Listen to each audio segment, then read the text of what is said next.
नमस्कार आप सभी को। मैं Amanpreet Kaur, boxing coach Sai NCU Rohtak से, और साथ ही में हेड कोच हूँ अंडर 19 वुमेन बॉक्सिंग टीम की, भारतीय टीम की। जी मैडम, जो ये चैम्पियनशिप हुई थी, इस चैम्पियनशिप में किस तरह से भारतीय बॉक्सर्स ने अपनी कितने मेडल जीते हैं और क्या परफॉर्मेंस है? सबसे पहले तो मैं आप सभी का धन्यवाद करना चाहती हूँ कि आपने यहाँ पर आप लोग आए और बॉक्सिंग को इतनी आपने क्या कहूँ महत्वता दी, हमारे बच्चों का मोटिवेशन किया। ये बहुत बड़ी बात है, ताकि हमारी आवाज़, हमारे मुक्कों की आवाज़ घर घर तक पहुँचे। उसके लिए बहुत बहुत धन्यवाद।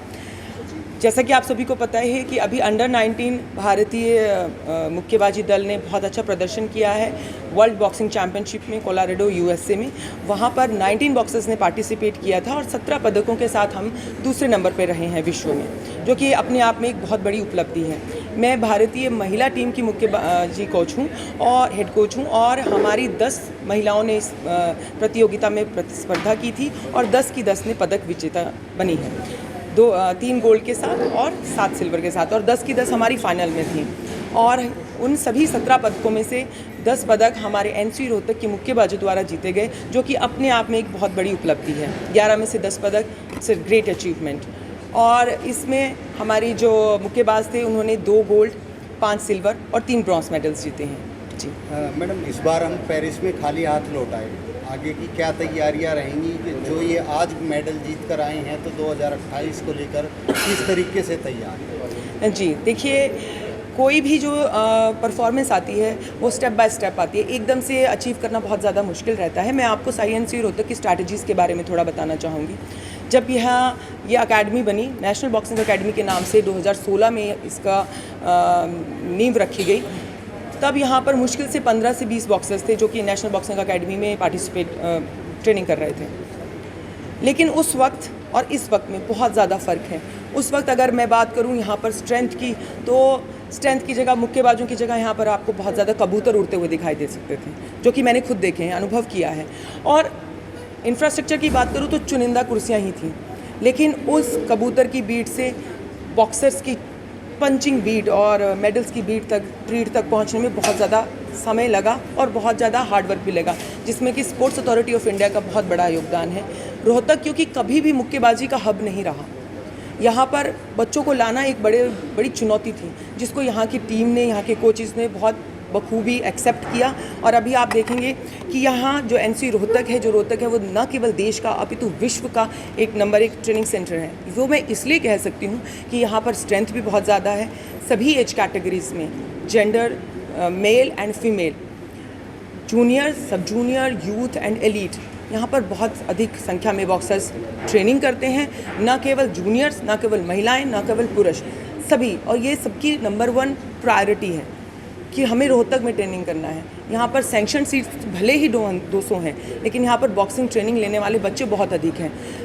यहाँ पर अभी करंट में 177 बॉक्सर्स पार्टिसिपेट करते हैं बॉक्सिंग ट्रेनिंग में, और 45 जो हैं वो हमारे की एथलीट्स हैं और 10 हमारे टॉप स्कीम के एथलीट्स हैं।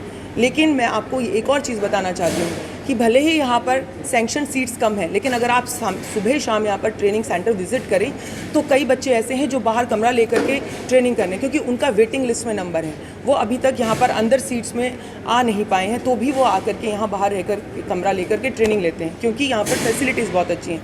जैसे कि अभी आपको सर ने भी बताया कि यहाँ पर 20 कोचेज़ हैं, हमारा स्पोर्ट्स साइंस स्टाफ है, यहाँ पर फिजियोलॉजी, फिजियोथेरेपी, बायोमैकेनिक्स, एंथ्रोपोमेट्री, बहुत सारी लैब्स हैं जहाँ पर कि रेगुलर एकेडमी की बात है मैडम, जी, आगे का टारगेट क्या है? जी ऑब्वियसली हर एथलीट का, हर कोच का और स्पोर्ट्स अथॉरिटी ऑफ इंडिया का भी यही टारगेट है कि हम आगे जाकर के विश्व स्तर पर और ओलंपिक्स में मेडल्स जीतें। जी नमस्ते सभी को, मैं वंशिका गोस्वामी हूँ, हिमाचल प्रदेश से साई एनसीयू रोहतक में अपना प्रैक्टिस करती हूँ, और मैंने अपनी वर्ल्ड चैम्पियनशिप में गोल्ड मेडल लिया है। क्या वेट कर 81+ केजी में मैं खेलती हूँ। तो इस चैम्पियनशिप में पार्टिसिपेशन के लिए आप गए थे, तो क्या उम्मीद थी गोल्ड मेडल जीत पाएंगे देश के लिए? हाँ जी, पूरी उम्मीद थी। हमारे कोचेस हमें बहुत अच्छी प्रैक्टिस कराते हैं यहाँ पे, हर एक फैसिलिटीज़ है साई एनसीयू रोहतक में, और सारे स्टाफ हमें बहुत सपोर्ट करते हैं। कोई इंजरी हो जाए तो वो भी सब ठीक होता है यहाँ पे सब फैसिलिटीज़ हैं, और हमारी बहुत अच्छी ट्रेनिंग थी, इस वजह से मेरा गोल्ड आया है। तो अब क्या उम्मीद है? किस तरीके से, क्योंकि एक खिलाड़ी का सपना होता है, चाहे बॉक्सिंग हो चाहे कुछ हो, कि वो ओलंपिक में मेडल लेकर आए, तो इस तरह की चैम्पियनशिप कितना आपको बेनिफिट देती है और आपके फ्यूचर में क्या देगी? एक्चुअली ये वर्ल्ड चैम्पियनशिप थी, इसमें बहुत अच्छे प्लेयर्स आए थे और मैंने भी इसमें बहुत अच्छा अपना प्रदर्शन दिया, इंडिया को रिप्रेजेंट किया। I am so proud that I represent India there. और जब आपका तिरंगा आपके पीछे लहराता है तो आपको बहुत खुशी होती है, जिससे मैंने इंडिया को सपोर्ट किया। और पेरिस ओलंपिक के लिए हाँ, आगे यहाँ से भी बच्चे बहुत जाएंगे। आपने पेरिस ओलंपिक देखा था और जब वहाँ पे बाउट चल रही थी, क्या कभी सोचा था कि वहाँ पे मुझे भी पेरिस ओलंपिक में जो ओलंपिक का जो बाउट था वो आपने देखा होगा, तो आपने सोचा होगा कि एक दिन ओलंपिक की इस रिंग में मुझे भी खेलना है? हाँ जी, अभी 2028 वाला ओलंपिक है, उसके लिए मैं पूरी तैयारी करूँगी। जैसे इस बार मेरा वर्ल्ड चैम्पियनशिप में गोल्ड आया है, तो आगे के लिए मैं और तैयारी करूँगी। और मेरी अमनप्रीत कौर मैम हैं यहाँ पे, तो वो मुझे बहुत अच्छी ट्रेनिंग करवाते हैं। अगर मैं कभी बुरा फील करती हूँ तो वो भी मुझे समझाते हैं, मोटिवेट करते हैं, तो उनसे मैं बहुत अच्छा। Okay, thank you so much. नमस्कार आप सभी को, मेरा नाम पार्थिव ग्रेवाल है। मैंने हाल ही हुई अंडर-19 वर्ल्ड चैम्पियनशिप में गोल्ड लिया है और मैं राजस्थान से हूँ और मैं 65 वेट कैटेगरी में खेलती हूँ। तो किस तरह इस चैम्पियनशिप में आपका एक्सपीरियंस रहा, कैसे प्लेयर से सामना हुआ और क्या सीखने को मिला? मेरा एक्सपीरियंस बहुत अच्छा था। मेरा ये 3rd इंटरनेशनल टूर है और इस चैम्पियनशिप में प्लेयर्स बहुत अच्छे थे। बहुत से यूरोपियन चैम्पियंस, बहुत से अमेरिकन चैम्पियंस भी थे इस टूर्नामेंट में। और मेरी 3 फाइटें हुई थी, जिसमें से जो फर्स्ट फाइट मेरी इटली के साथ थी, उसमें मैं पहला राउंड लूज़ कर रही थी 3-2 से। लेकिन जिस हिसाब से फिर मेरे कोचेज़ ने मेरे को स्ट्रैटेजी बताई, उस हिसाब से फिर मैंने अपने उस स्ट्रैटेजी को इम्प्लीमेंट किया और मैं फिर उस स्ट्रैटेजी को बकअप कर पाई और फिर मैंने बाकी के 2 राउंड जीत के मैं फिर वो फाइट जीती थी। आपका प्रशिक्षण कहाँ पे हुआ? ट्रेनिंग आपकी कहाँ हुई?